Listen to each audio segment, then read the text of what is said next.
여호와께서 그의 앞으로 지나시며 선포하시되 여호와라 여호와라 자비롭고 은혜롭고 노하기를 더디하고 인자와 진실이 많은 하나님이라. 인자를 천대까지 베풀며 악과 과실과 죄를 용서하리라. 그러나 벌을 면제하지는 아니하고 아버지의 악행을 자손 3, 4대까지 보응하리라. 복습 잠깐 하고 넘어가도록 하겠습니다. 지난 시간에 했었을 때 성경에 관련된 내용을 가지고 이문에 대해서 함께 우리가 보았습니다. 하나님께서 무슨 규칙을 우리에게 주시어 어떻게 자기를 영화롭게 하고 즐거워할 것을 지시하셨는가? 무슨 규칙을 주었습니까? 자, 답을 다 같이 한번 읽어봅시다. 여기 답이 있죠. 자, 시작. 신구약 성경에 기재된 하나님의 말씀은 어떻게 우리가 그를 영화롭게 하고 즐거워할 것을 지시하는 유일의 규칙이다. 어떻게? 신구약 성경을 통해서입니다. 다른 것이 없습니다. 하나님을 영화롭게 하고 그분을 즐거워하는 것은 그 규칙이, 그 방법이 어디에 나왔는고? 신구약 성경에 있습니다. 우리의 경험에 있지 않습니다. 역사에 있지 않습니다. 하나님의 살아계시고 모든 만물을 섭리하신 것을 증거하고 증언하지만, 그러나 하나님과 하나님의 말씀만이 유일한 우리의 규칙입니다. 영화롭게 하는, 영광을 돌리는. 그래서 다른 그 무엇으로 삼지 마십시오. 그 다음에 문답 세 번째. 성경에 이제 들어가죠. 성경이 제일 요긴하게 교훈하는 것은 무엇입니까? 우리 다 같이 답을 같이 읽겠습니다. 성경이 제일 요긴하게 교훈하는 것은 사람이 하나님을 어떻게 믿을 것과 하나님께서 사람에게 요구하시는 본분입니다. 자, 성경이 우리에게 말하고 있는 것은 어떻게 하나님을 믿어야 될지를 알려주고 있고, 그 방법과 더불어서 우리에게 내용을 가르쳐 주고 있습니다. 그래서 이 땅에 하나님의 형상을 가지고 사는 사람의 본분으로서 살아야 될 모든 도가 이 성경 안에 있습니다. 그러니 반드시 성경을 읽지 아니하고 성경을 멀리하고서는 다른 방법이 없음을 반드시 아시라라고 가르치고 있습니다. 자, 그러면 오늘 우리가 보아야 될 네 번째, 하나님에 관련된 내용입니다. 자, 성경 안에 하나님에 관련되게 증거되어지고 있습니다. 자, 하나님은 어떤 분이십니까? 라고 물으면, 자, 답을 다 같이 또 한번 같이 읽겠습니다. 하나님은 신이신데 그의 존재하심과 공의와 인자하심과 지혜와 권능과 거룩하심과 진실하심이 무한하시며 무궁하시며 불변하시다. 참 어려운 말들은 다 여기 들어가 있습니다. 하나님을 한 단어로, 한마디로 정의할 수가 없어서 우리가 쓸 수 있는 모든 용어를 다 동원한 그런 것으로 여러분 이해하시면 됩니다. 자, 하나님은 누구시지요? 예, 신이십니다. 그럼 신이 무엇이지요? 아시는 분. 신이 뭡니까? 예? 하나님이시지요. 하나님은 뭡니까? 신이시죠. 예. 참 우리가 알 수 없는 영역입니다. 그래서 성경에 나는 누구다, 이다 라고 하나님 당신을 정의한 것은 딱 세 군데밖에 안 나옵니다. 나는 뭐뭐과 같다, 또는 나는 이런 존재이다, 이런 어떤 유사한 표현들은 많은데 이다라고 정의하는 것은 딱 세 개 나옵니다. 출애굽기 34장 아까 읽었나요? 안 읽었나요? 6절에 나온가요? 3장 14절, 출애굽기 3장 14절에 나오죠. 뭐죠? 나는 어떠다? 야훼라는 말을 씁니다. 나는 스스로 있는 자다. 이게 바른 해석인지 참 고민이 됩니다. I am who I am. 나는 나다. 이런 표현인데, 나는 존재한다. 나는 존재의 근본이다. 이 해석을 가지고 학자들마다 또는 철학자들마다 신학자들마다 다양하게 해석합니다만, 한글로는 나는 스스로 계신 자다. 이렇게 해석을, 표현을, 번역을 해놨습니다. 어찌됐든 나는 뭐뭐다, 나는 야훼, 나는 있는 자다, 존재한 자다, 이렇게 이야기를 합니다. 그래서 틸리히라는 유명한 철학자는 존재의 존재, 모든 존재의 근원 되신 분이라고 해석을 하기도 합니다. 모든 것을 있게 존재케 하는 그 존재가 하나님이시다. 존재의 근원이요 시초이다 라는 말로 해석을 하기도 합니다. 그래서 참 어려운 표현을, 나는 나다. 우리 사람은, 이 땅에 있는 모든 만물은 반드시 뭐로부터 나왔죠? 존재로부터 나왔습니다. 그러니까 유로부터 유가 나왔습니다. 여기 계신 저와 여러분은 누구로부터 나왔습니까? 부모님으로부터 육체적으로 나왔지요. 부모님은 그 위에로부터. 이 땅에 있는 어떤 존재도 유에서 유로 나오지 무로부터 유로 나오는 것은 없습니다. 그래서 초월에 계시는 하나님이라는 말을 어거스틴이 썼을 때 엑스 닐로라는 표현을, 무로부터, 우리 모두는 하나님이 천지 창조를 하셨을 때 무로부터 유를 창조하셨습니다. 아무것도 없는 곳으로부터 유일하게 무로부터 유를 만들어낼 수 있는, 그래서 우리는 창조라는 말을 여기다가 쓰는데, 이 창조할 수 있는 유일한 분은 초월적인 전지전능한 하나님한테만 붙입니다. 그래서 나는 스스로 계신 자다라고 하는 것은 어떤 존재와는 상관없이 계시는 분이란 뜻입니다.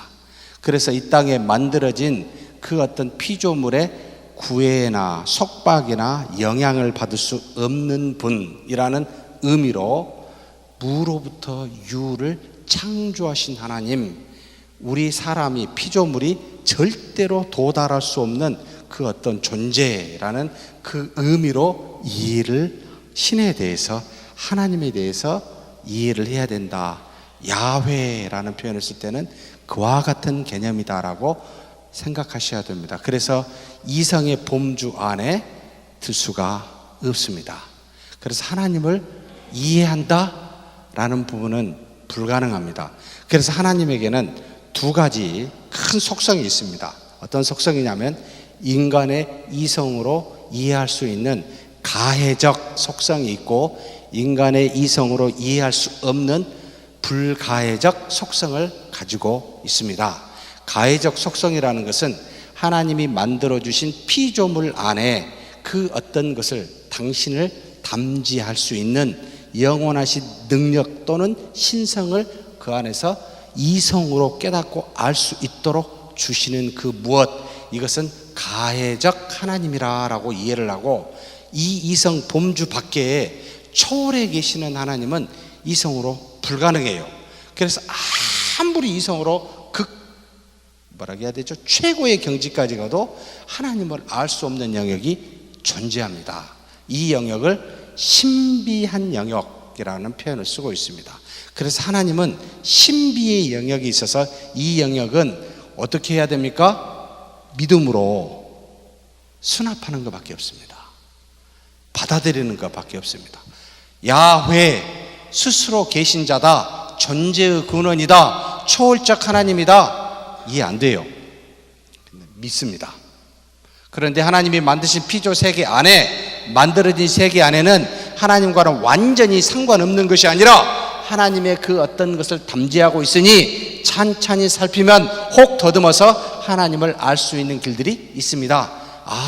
이해할 수 있는 영역.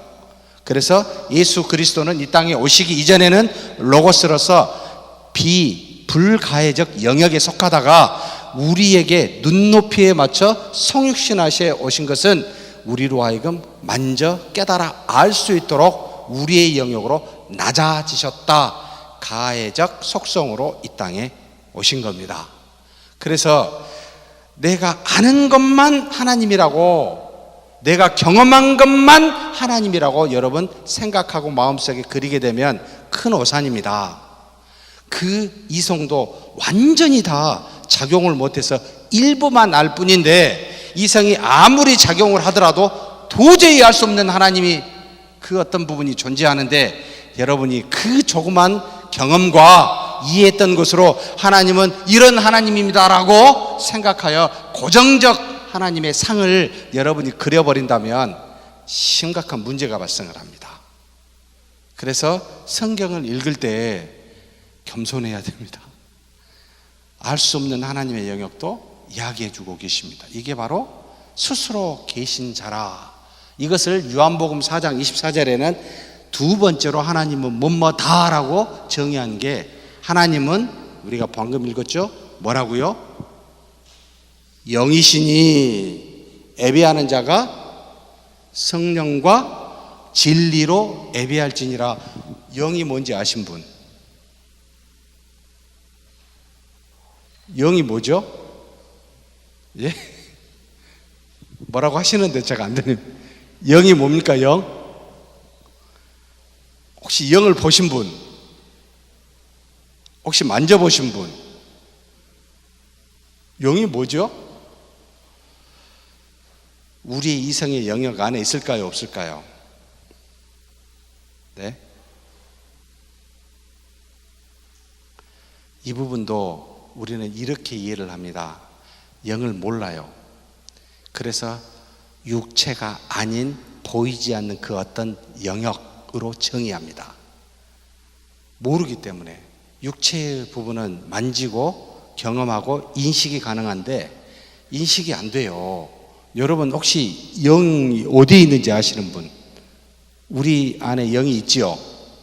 우리의 피조되어진 하나님의 형상을 따라 만들어진 영이 있지요. 혹시 어디에 있습니까? 우리 큰딸이 없으니까, 있으면 바로 하니까 조심해서 이야기를 해야 되는데, 자다가 가위를 눌렸다는 거예요. 생각은 분명히 있는데 몸이 많을. 혹시 그런 경험하셨죠? 네? 그래서 마치 영이 유체이탈한 것처럼 영으로는 느끼는데 육체로는 도저히 뭐가 꼼짝할 수 없는. 그래서 아빠 이게 뭐야? 혹시 그게 영 아니야? 혹시 귀신이 나를 눌러가지고 어떻게 한 거 아니야? 이렇게 생각하게 됩니다. 혹시 우리 어르신들 중에 도깨비 보신 분 계십니까? 도깨비를 봤다 그러면 뭐 도깨비 불.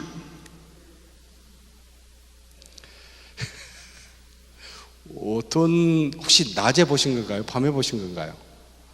낮에는 도깨비 불이 도저히 안 보이나요? 아, 그렇구나. 밤에 해야 되니까 불이니까 보이겠구나. 여러분 막 질문에 들어가면요 할 말이 없어져요. 더 질문하면 안 되겠 것 같고. 정말 우리는 굉장히 약합니다. 조금 더 표현하면 굉장히 어리석습니다. 영을요 제대로 알 수가 없어요. 어디 있는지 몰라요. 그래서 시대를 따라 우리 사람에게 영이 어디 있다라고 그림으로 그리는 게 기독교 역사의 중세사회를 쭉 보면은 그림에서 나타납니다. 영이 어디 있다라고 해서 그 부분이 반짝반짝 빛납니다. 어디죠? 여러분 그림을 보면 어디가 있습니까? 머리 위에가 반짝반짝 빛난 거 혹시 그림 보신 적 있습니까? 영이 여기 있다는 뜻입니다. 하나님의 영이 여기 있다는 뜻이에요. 그런데 재밌습니다. 이렇게 반짝반짝한 것도 있고 위에 동그랗게 반짝반짝한 이것도 좀 다릅니다. 영이 안에 들어가 있고 위에 다 살짝 얹혀 있고 이렇게 생각합니다. 한국 사람들은 영을 어디 있다고 생각할까요? 네? 절대 여기 있다가 생각 안 할 거예요. 여기 마음이 여기 있으니까. 언제부터 마음이 여기 있다라고 여러분 생각하셨어요? 서양 사람들도 마음이 여기라고 생각할까요? 안 그렇습니다. 여기라고 생각을 합니다. 성경은 뭐라고 나왔죠? 마음이 존재한다. 마음의 성령의 좌소는 마음이라고 나와요. 고린도 전서에. 성령께서 계시는 곳은 마음은 맞는데 마음이 어디냐고 물으면 성경이 안 나와요. 그래서 맘대로 우리식으로 이해를 합니다. 문화적으로 그냥 머리라고 하기도 하고 가슴이라고 하기도 하고 어떤 경우는 몸 전체라고 말하기도 하고 모릅니다. 영에 대해서 아는 바가 지극히 없습니다. 하나님이 영이시다라고 말할 때는 이게 뭔 말인지 잘 모릅니다. 그래서 우리가 알 수 있는 육체적 존재는 아니구나 라는 것으로 이해를 합니다. 그런 하나님께 나아갈 때는 어떻게 나가야 됩니까? 그런 하나님께 예배를 드릴 때는 어떻게 예배를 드려야 됩니까? 예? 예배를 어떻게 드리라고요? 하나님은 여기시니까 예배를 드리려면 어떻게 하라고요? 성령과 진리, 찬양대에서 옛날에 그 성경을 가지고 신령과 진정으로 예배, 그런 찬양을 아직도 가사 그대로 있죠. 빨리 고쳐야 되는데 성경은 고쳐놨는데 찬양곡은 안 고쳐놨더라고요. 그 나중에 찬양하시면 그 다 고치십시오. 여러분, 신령과 진정이라는 말은 성경에 없는 용어들, 원래 원어로는 그렇게 쓰면 안 되고요. 뉴마토스라고는 영, 알레사이아라고 말하는 진리, 알레사이아라고 표현하는 것은 하나님의 말씀을 말하고, 뉴마토스라고 표현할 때는 성령을 말합니다. 하나님은 영이시기 때문에 다른 그 무엇으로 경배를 드릴 수가 없습니다. 다른 그 무엇이 뭡니까? 육체입니다. 육체로는 도저히 하나님께 예배와 경배를 드릴 수가 없습니다. 그래서 그 하나님께 받으실 만한 하나님의 예배는 반드시 우리 안에 계신 성령과 우리에게 주신 하나님의 말씀으로만 그분과 교통이 이루어져 예배를 드릴 수가 있습니다. 다른 방식으로 안 됩니다. 여러분, 하나님께 혹시 식사 대접 해보신 분? 한 번도 안 해보신 적 없죠? 우리끼리는 식사 교제가 필요하잖아요. 구역 모임 할 때는 뭔가 좀 먹으면서 이야기해야 좀 부드럽잖아요. 오늘 임시당에 하면서도 먼저 뭔가 먹으니까 훨씬 좋대요. 뭔가 식탁 교제를 하면 좋습니다. 그런데 하나님과 식탁 교제가 가능합니까? 그분은 육체가 아니시기 때문에 이게 안 된다는 거예요. 근데 어찌하여 육체적인 걸 가지고, 육체적인 경험을 가지고, 우리가 가지고 있는 그 어떤 육체적인 내용을 가지고 하나님께 경배를 드릴 수 있다고 생각하십니까? 불가능합니다. 하나님은 영이시기 때문에 전혀 받으실 수가 없습니다 라는 뜻입니다. 그러니 우리의 경험, 생각, 그 무엇으로 하나님께 나아갈 수가 전혀 없어요. 쓸데없는 시도와 노력이 되어버리고 맙니다. 오직 성령과 오직 성령의 감동으로 된 하나님의 말씀으로만 그분이 영광 받으실 수가 있습니다. 그래서 사람의 본분이 하나님을 영화롭게 한데, 영화로운 방법은, 규칙은 오직 신구약 성경이라 라고 제 이문부터 가르쳐 주잖아요. 다른 방식이 없습니다 라는 뜻이에요. 그러니 예배 시간 안에 우리 인적인 요소를, 인간적인 요소를 집어여 가지고 해보십시오. 받으실 수 있겠습니까? 생각해 보십시오. 우리가 드려지는 예배를 천천히 하나하나 요소를 살펴보십시오. 과연 육체적, 인간적 요소가 있는지, 아니면 성령과 하나님의 말씀으로 채워져 있는지, 이것에 따라 인위적인 예배인지 아닌지가 판단이 되어버립니다. 그래서 언제부턴가 도대체 예배 시간 안에 광고도 들어오고 다양한 인위적인 요소들이 안에 들어오기 시작을 했습니다. 그래서 전번에 여러분께 제가 부탁을 드렸죠. 박수를 치는 건 좋은데 우리한테 박수를 왜 치냐? 예배 시간 안에는 하나님께 돌립시다. 예배 끝나고 광고도 하고 우리끼리 여러 가지 이야기도 하고 교회 소식도 전하고 박수도 쳐주고 그리 하십시다. 왜 꼭 예배 시간 안에, 하나님과 교통하는 시간에, 육체가 아닌 영과 더불어 교통하는 시간에 다른 걸 열 수 있습니까? 불가능합니다. 받으실 수가 없어요. 그래서 이 순수함을 유지하는 것은 먼저 하나님이 영이십니다, 육체가 아니십니다 라는 것을 분명하게 알고 있어야 그 예배의 순수성이 유지가 됩니다. 언제 순간부터 예배가 엔터테인먼트가 됐습니다. 우리 귀에 들리기 좋고 우리 마음에 즐거운 것을 추구하게 됐습니다. 무슨 예배가 그러게 된 적이 있습니까? 열린 예배요? 언제 예배를 닫혀놨어요? 믿지 않는 사람에게 열린다고요? 예배는 믿는 사람이 믿는 대상인 하나님과 연합하는 시간이지 전도 수단이 아닙니다. 전도는 가서 열심히 복음을 전하시면 돼요. 언제부터 예배가 전도의 수단이 되어져서 하나님과의 교통이 변질이 되고 우리끼리의 모임이 되어 버렸습니까? 여러분, 우리는 그래도 우리 교회는 굉장히 순수하게 유지되어 가고 있음을 보고 있습니다. 그런데 아직도 빼야 될 게 있어요.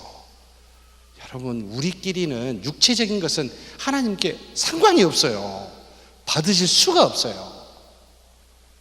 그래서 어떻게 하면은 말씀과 기도, 성찬, 그 다음에 찬송, 이것으로만 채울까, 이런 고민으로 예배를 지금까지 해와야 되는데, 시대가 지나고 교회의 구성원이 다르면서 서서히 변화되어 갑니다. 여러분, 경계하십시오. 이것에서부터 하나님은 영이 안 돼버리고 말아요, 우리한테. 그래서 영이시다 라고 정의하는 것은 굉장히 중요합니다. 스스로 계신 자다, 우리 영역 밖에 있습니다, 영이십니다, 육체와 상관이 없습니다 라고 나와 있습니다. 세 번째, 하나님이 당신을 정의할 때는 요한 1서 4장 8절에 이게 너무 좋은 표현. 하나님은 무엇이라? 사랑이시라 라고 정의를 하셨습니다. 성경에 스스로 계신 자라, 영이시다, 사랑이시다 라고 완전히 이다로 정의하는 것은 이 세 개밖에 없는데, 사랑이다 라는 게 뭐죠? 여러분, 하나님이 사랑이라는 말이 이해가 되십니까? 이렇게 물어보면, 하나님은 존재하시는 분입니까? 하나님은 관계입니까? 하나님이 사랑하신다 라는 건 이해가 돼요. 하나님이 사랑이다 라는 말이 이해가 되신가요? 아직도 감을 못 잡으셨어요. 저와 여러분이 존재가 먼저 있습니다. 그 다음에 존재와 존재끼리 무엇하죠? 교통하면서 사랑합니다. 그래서 우리는 당신은 사랑이다, 나도 사랑이다 라는 말을 안 씁니다. 우리는 사랑은 행함에 들어가기 때문에 사랑하십시다, 사랑하자, 서로 사랑하는 것이 참 아름답다, 이런 표현을 쓰지 사랑이다 라는 말을 안 써요. 근데 하나님께서는 존재의 영역을 말하는 게 아니고 사랑은 관계입니다. 그죠? 존재와 존재 사이의 관계성을 표현한 게 사랑인데, 하나님이 사랑이다 라는 말을 썼습니다. 아가페라는 말을 썼습니다. 무슨 뜻일까요? 하나님은 존재만이 아니구나, 사랑 자체라는 말인데 하나님은 곧 관계이구나, 이게 이해가 되십니까? 우리는 본능적으로 눈에 보이는 것을 먼저 생각하기 때문에 존재부터 들어오게 되어 있습니다. 존재가 없는 상태에서 여러분 관계를 생각할 수가 없습니다. 이렇게 한번 질문을 하면, 선이 있지요. 이 선을 정의할 수 있는 분, 여러분 쭉 선을 그었어요. 선을 뭐라고 정의하죠? 점들의 집합이라고 그럽니다. 이렇게 생각하는 개념은 존재를 먼저 생각하고 관계를 후순위로 생각하는 우리의 자동적인 인식의 방식이에요. 그런데 점을 선들에 잘라집니다라고 혹시 생각해 본 적 있습니까?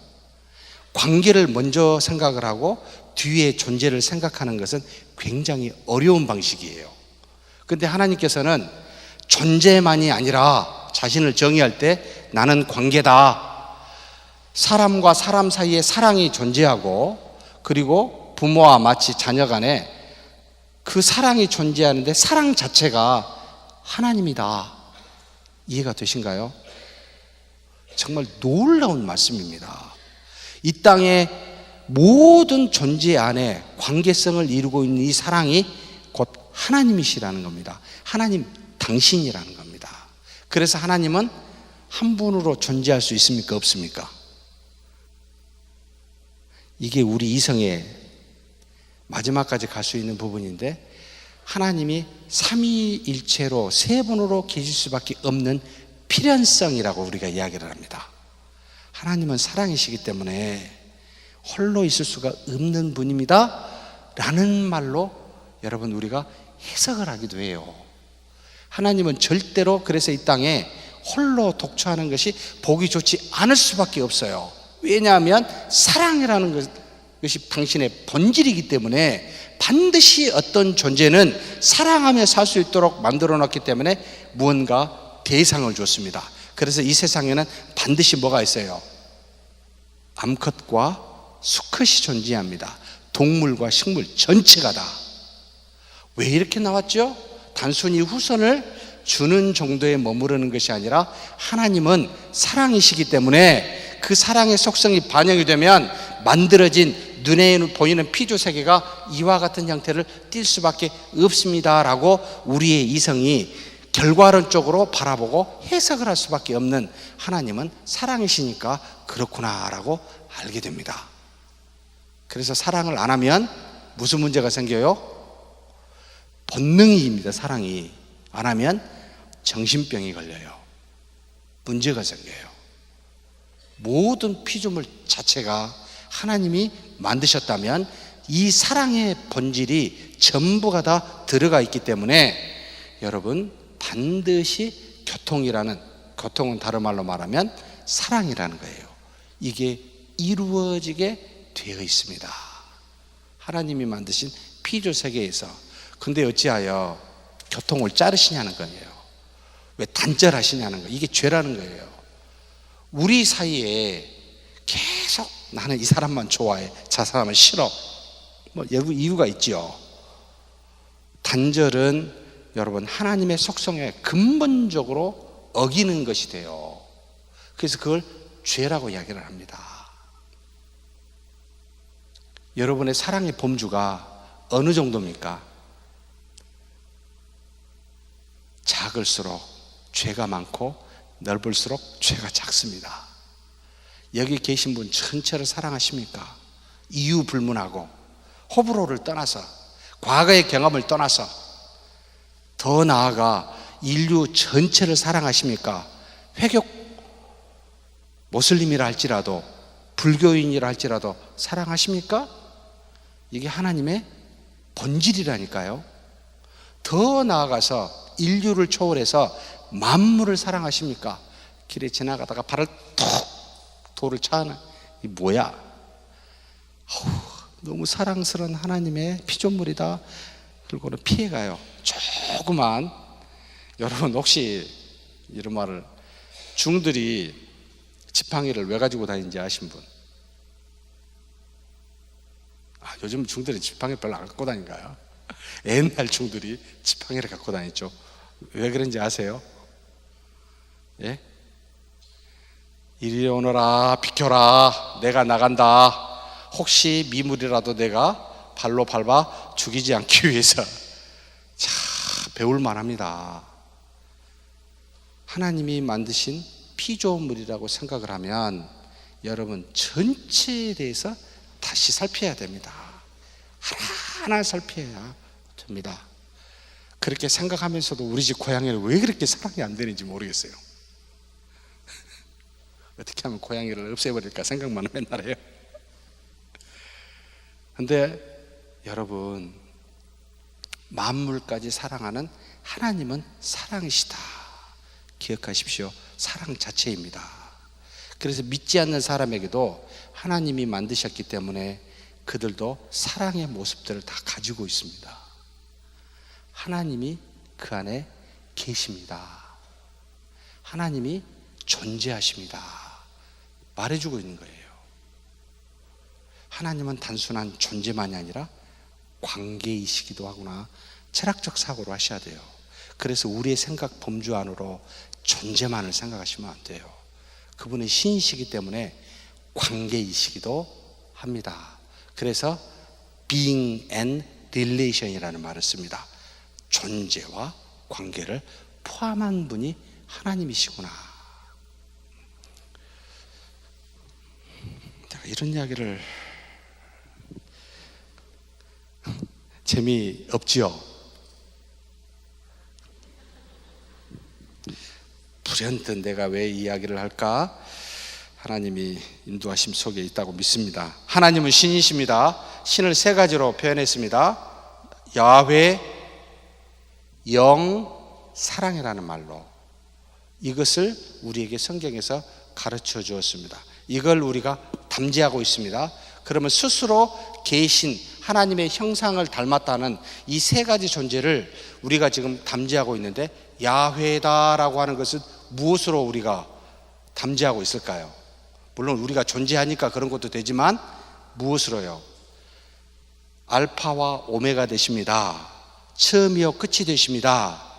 모든 근원의 존재의 근원 되십니다 라고 할 때 당신은 독립된 하나님의 그 어떤 격을 갖고, 신격을 갖고 있습니다.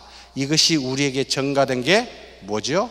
자유의지라는 인격으로 독립적 생각을 할 수 있어 하나님의 뜻을 순종할 수도 있고 하나님의 뜻을 불순종할 수도 있는, 처음부터 우리에게 주어진 만물은 갖지 못한 우리 인간만이 가질 수 있는 인격체로서의 존중이, 나는 야훼니라, 나와 같이 만들어진, 나의 형상을 따라 만들어진 너에게 이것이 부과되었다라는 의미가 숨어 있습니다. 그래서 하나님의 형상이라는 말은 굉장히 많은 의미를 포함하고 있습니다. 우리가 하나님과 유사하구나, 야훼와 같은 모습이 갖고 있구나, 독립적으로 생각하는구나, 판단하여 결정하는구나, 누군가 마음대로 강제적으로 하지 않는구나, 뭔가 물어 그 의사결정을 통해서 이루어 자발적으로 순종하여 갈 수 있도록 하는구나 라는 게 야훼에 들어가 있고요. 두 번째, 영이라는 건 뭐죠? 우리에게 피조되어진 영을 주어 영이신 하나님과 교통하게 했습니다. 우리 육체로는 하나님과 교통이 안 됩니다. 그러니 영과 영으로 본래의 본질적인 영과 피조되어진 영이 교통하는 겁니다. 하나님의 말씀과 성령을 통해서만 이 두 가지로 교통되어져 하나님의 뜻이 우리 안에와 육체를 통해 하나님의 영광이 나타나는구나. 그러나 이 영으로 결국 교통하는구나. 성령이 우리에게 오면 어디에 계십니까? 마음에, 우리의 영이 있는 곳에. 그래서 원래 본질적인 영과 피조되어진 영이 하나가 되어 새로운 피조물이 되었구나. 죽었던 영이 산 영이 되었구나. 그래서 우리 안에 성령과 내 영이 함께 교통하여 더 이상 떨어질 수 없는 사랑의 관계를 유지하고 있구나. 이것이 영이십니다 라고 하는 것에 포함되어 있고요. 사랑이십니다는 너무나 잘하니까 사랑하게 되어 있습니다. 본질적으로 누구를 보면 사랑하도록 그런 마음들이 솟아오게 되어 있습니다. 우리보다 못한 사람, 어려운 사람, 힘든 사람 보면 고개를 돌리게끔 하는 게 아니고 다시 쳐다보게 합니다. 성전 미문에 앉은 사람을 반드시 쳐다보게 하는 것이 하나님이 주시는 그 사랑에 우리에게 숨어있는 속성입니다. 그러니 그것을 풀리 증거하십시오. 지혜롭게. 그래서 세 가지는 우리가 닮아 있습니다. 그런데 하나님은 이것만 계신 게 아니라 뭐가 있습니까? 그의 존재하심과 공의와 인자하심과, 자, 존재하심은 이야기했고 공의는 뭘까요? 하나님은 신이시기에 우리에게 말씀하신 대로 행하십니다. 공의는 언약과 관련되어서 공의라는 표현을 쓰는데, 하나님은 반드시 먼저 이야기를 하시고 말씀하신 대로 행하십니다. 그래서 그분은 공의로우신 하나님이라는 말을 씁니다. 아무 말도 하지 않고 그냥 자신의 뜻대로 말할 때는 공의로우신 하나님이라는 말을 쓸 수가 없습니다. 그래서 하나님은 미리 우리에게 전부 그 뜻이 무엇인지를 알려주었습니다. 모세율법을 통하여, 구약을 통하여, 신약을 통하여 다 알려주고 이대로만 행하시기 때문에 공의로우신 하나님이라는 공의라는 겁니다. 마치 재판장이 임의로 판단하는 것이 아니라 반드시 뭐가 있습니까? 법전이라는 게 있습니다. 헌법과 그에 따른 형법이나 민법이 나와 그것의 기준에 따라 이 땅에서 뭔가를 했을 때 저 사람은 정의로운 공의로운 재판장이구나 말하듯이 이것이 하나님께로부터 온 거죠. 하나님은 미리 말씀하여 주셔요, 성경을 통해. 그리고 그대로 행하시기 때문에 공의롭습니다 라는 뜻입니다. 그래서 하나님은 즉흥적으로 하시지 않습니다. 즉흥적으로 이렇게 정하였는데 내가 간절히 기도하니까 마음이 약해가지고 도저히 안 되겠다, 마음을 바꿔요? 우리 생각이에요. 하나님이 우리를 사랑하는 마음을 당신의 뜻을 나타낼 때 그렇게 표현하시지만 그분은 신이시기 때문에 우리에 의해서 좌우되지 않습니다. 우리가 그분에 의해서 좌우됩니다. 그래서 성경을 읽을 땐 하나님은 공의로우신 하나님, 그래서 이 성경 말씀이 대단히 중요합니다. 굉장히 중요합니다. 왜냐하면 이대로만 하시기 때문에. 그리고 공의와 뭐가 있습니까? 그 다음 상반되는 개념인 인자하심이라는 표현을 쓰고 있습니다. 인자가 뭘까요? 헤세드, 히브리어로, 헬라어로는 에이레네라는 말을 쓰는데 무슨 뜻입니까? 공의로, 하나님의 뜻이 이렇습니다. 그리고 그 뜻대로 행하십니다. 그래서 구약에 하나님의 말씀을 어기게 되면 어떻게 되죠? 하나님께서 심판하십니다. 하나님이 벌을 주십니다. 이것을 면하려면 어떻게 해야 됩니까? 제사를 드려야 됩니다. 그렇지 않을 때는 하나님의 심판이 따릅니다. 이게 주신 언약의 뜻입니다. 그런데 이것을 그대로 공의롭게 그대로 행하려고 보니까 이 땅에 살아남을 사람이 한 사람도 없게 됐습니다. 그래서 당신께서는 당신이 가지신 본래의 속성인 이 사랑을 작용시키는데 이 사랑을 우리에게 나타내사 그 심판을 지연시켜요. 로마서 1장에 보면은 내버려 두십니다. 그리고 언제요? 마지막에 심판하십니다. 그런데 내버려 두시면서 뭘 하죠? 하나님께서 이 사람들을 대신해서 죄를 속량할 그런 길들을 예수 그리스도를 통해 열어놨습니다. 이와 같은 모든 일들을 포함하여 하나님의 인자하심이라 라고 부릅니다. 인자하심, 공의와 인자를 동시에 갖고 계셨습니다. 공의로 당신의 뜻대로 행하지만 그 뜻을 다른 주 예수 그리스도에게 물으거나 죄를, 그리고 연장을 시켜 당신의 사랑하는 택한 자들을 구원케 위하여 당신이 또 다른 길을 열어놨는데 이것이 인자하심이라 긍휼하심이라. 그래서 그 인자하심이 영원하도다, 그 긍휼하심이 무궁하도다라고 말한 건 그분의 사랑을 우리의 심판대로 하지 아니하시고 그리스도를 통하여 다른 방식으로 해결하시기에 그와 같은 표현을 쓰고 있습니다. 그래서 공의와 인자심과 그 다음에 지혜는 뭐죠?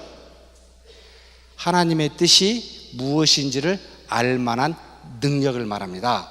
세상의 모든 돌아가는 세상의 원리와 이치를 아는 것을 지혜라 하지 않고 하나님의 뜻이 정확하게 무엇인지, 그 뜻은 곧 구원의 길이요 하나님의 나라에 관련된 부분인데 그것을 깨달아 알 수 있도록 우리에게 지혜를 주사 하나님의 이렇게 하시는구나 라고 알게 해주시는 능력이 지혜입니다.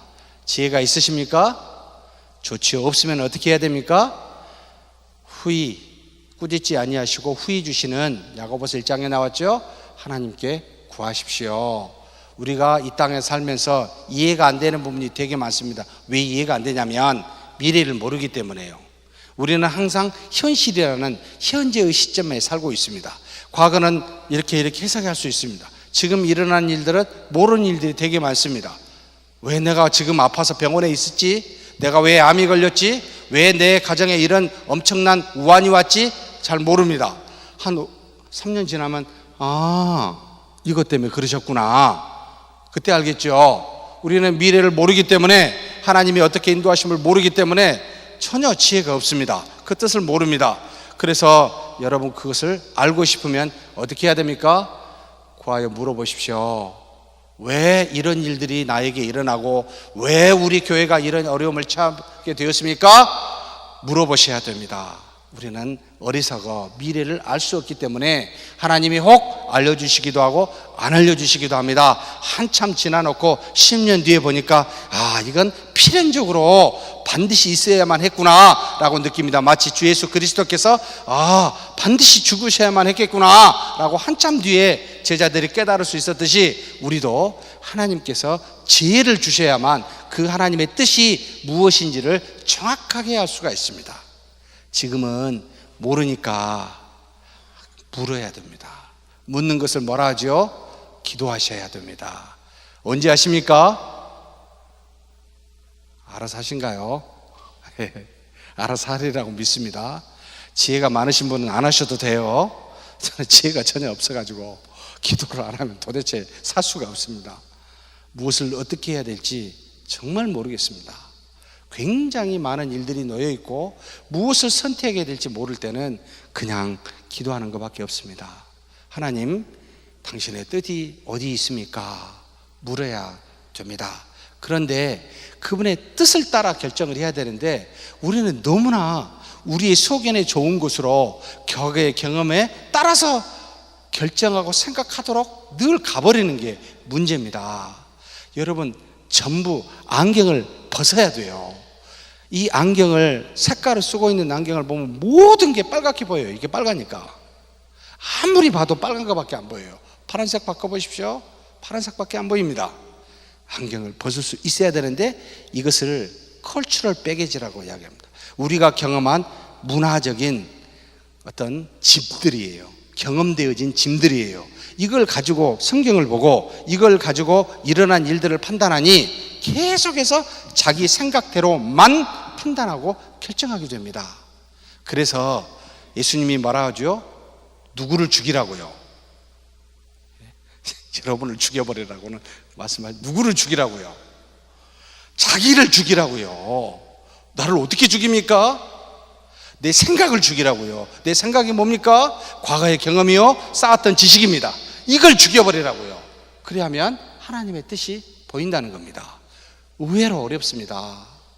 정말 자기 주기가 최고로 어렵대요. 거기다가 자기 십자가까지 지라고 그러니까 더더욱 어렵대요. 못하겠습니다라고 탄식이 나옵니다. 도와주세요. 기도를 안 하고는 어떻게 살지? 이 생각이 들어요. 여러분, 그래서 잘 사신가요? 물론 다 기도하시니까 잘 사실 겁니다라고 믿습니다만 정말 기도 안 하면 못 삽니다. 지혜의 권능이 뭐죠? 두나미스라는 우리에게 주시는 하나님의 놀라운 역사를 표현합니다. 사람이 자연적으로 이성적으로 깨닫게 해주시는 것도 하나님의 권능이기도 하고 자연적인 걸 넘은 초자연적인 일들을 행하고 그 일들이 우리 속에서 일어나는 것도 권능에 속합니다. 하나님께 속해 있습니다. 여러분, 그분만 바라보시면 됩니다. 그분이 일하십니다. 우리보다 훨씬 능력 많으시고 지혜로우신 분이 알아서 나를 통해 일하십니다.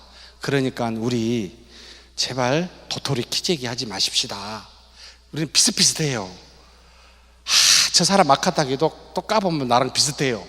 저 사람 진짜 착하다 해도 또 까보면 또 비슷해요. 뭘 그렇게 도토리 키재기 하십니까? 하나님의 능력이 내 안에서 나타나기를, 그 권능이 나타나기를 기도하면서 우리 자신을 내드려야 돼요. 그니 여러분, 별반 차이 없어요. 우리 정말 거기서 거기에요. 얼마나 저한테 와가지고 누구에 대해서 험담을 하는지 비슷합니다. 우리 다. 그런데 하나님의 은혜와 능력이 있느냐 없느냐의 차이예요. 우리는 다 죄인이에요. 그래서 죄가 있고 없고가 문제가 아니고 그 죄를 회개하느냐가 우리한테 문제예요. 우리 안에 하나님의 은혜가 있고 그 권능이 있느냐 없느냐가 늘 문제입니다. 우리는 죄인이라는 건 별반 놀랄 일이 아니에요.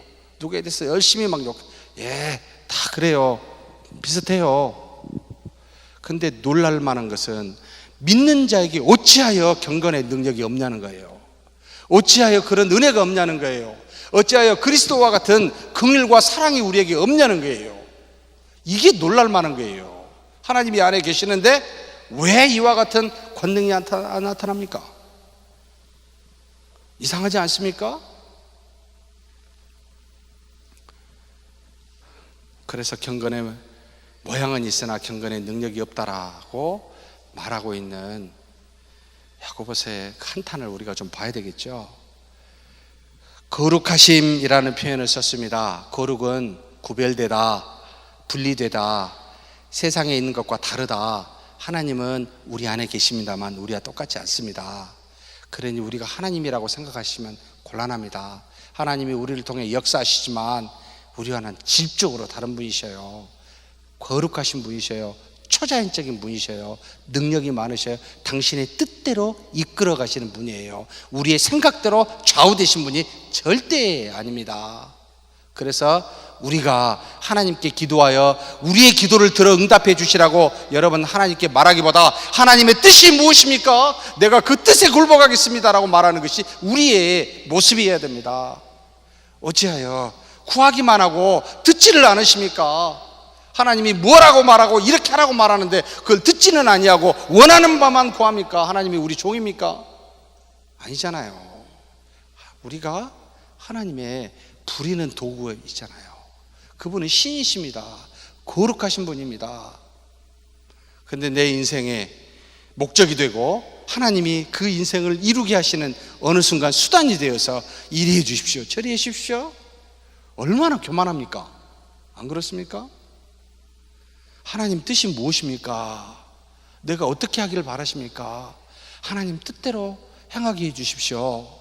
그것을 알아 그것에 굴복하게 해 주십시오. 내가 그렇게 하겠습니다. 부르시면 내가 여기 있습니다. 말씀만 하시옵소서. 내가 그렇게 순종하겠나이다 라는 자세로 하나님 앞에 있어야 되지 않겠습니까? 근데 우리는 하나님의 생각과 뜻은 관심 없고 우리의 생각과 뜻에 관심이 많아서 이렇게 했으면 좋겠습니다, 저렇게 했으면 좋겠습니다. 참 하나님이 웃을 거예요. 한번 이런 생각 해보신 적 있어요? 우리 고3 학생들 시험이 한 얼마나 남았죠? 11월 말쯤인가요? 12월 초에 있죠? 예? 날짜 정해졌죠? 여러분 부모님들 열심히 기도하시죠? 어떻게 기도하십니까? 스카이. 모든 믿는 부모가 스카이를 달라고 기도했어요. 하나님이 위해서 누구를 스카이를 보낼까? 이 사람이 기도를 조금 더 열심히 했고 10분 더 했네. 그래, 이 기도를 들어주고 얘는 조금 믿음 없이 기도했으니까 안 되고 진짜 스카이를 다 보내달라고 하면 하나님 머리 아플 거예요. 그렇지 않아요? 어떻게 하라고 나보고. 스카이는 다 해봤자 5천 명 정도밖에 안 되는데 믿는 신자의 부모는 2만 명이면 이거 어떻게 해야 되지? 여러분 그런 생각 안 드세요? 그러면 그렇게 기도하는 것이 틀리다는 생각이 안 드십니까? 그죠? 스카이를 보내달라고 기도하는 것이 맞습니까? 이런 생각을 여러분 해보면 우리의 기도가 거룩하신 분 앞에 진짜 웃기는 기도구나 생각을 하게 됩니다. 하나님의 뜻이 어디 있습니까? 당신의 뜻대로 내 자녀를, 내 아들과 딸을 사용하여 주십시오. 이 땅에 무엇을 하든지 하나님의 종이 되어 하나님의 능력과 그 은혜를 증거하고 나타나는 인생이 되게 해 주십시오 라고 기도하면 합당한 기도가 되잖아요. 안 그렇습니까? 구체적으로 기도해야 된다고? 어느 대학교 무슨 과까지, 그 과를 40명도 안 되는 과에 수백 명의 신자들이 다 기도를 해. 하나님 머리 아프실 거예요. 그 기도 안 들어버리죠. 네 맘대로 해라, 그렇게 이야기할 것 같아요. 안 그렇습니까? 우리가 우리식으로 하나님께 나아가지 말라고 거룩하신 하나님이라는 말을 쓰고 있습니다. 거룩하십니다. 시간이 벌써 됐네요. 마치십시다. 하나님은 세 가지 정의했습니다. 야훼, 스스로 계신 자, 영, 사랑. 그 다음에 그분은 공의와 인자심과 지혜와 권능과 거룩하심을 갖고 있습니다. 진실하심, 무한하심, 무궁하심, 불변하심 다 하나님의 속성에 속합니다. 인간이 가질 수 없는 하나님입니다. 그런 하나님을 믿는 저와 여러분이 되기를 주의 이름으로 축복합니다.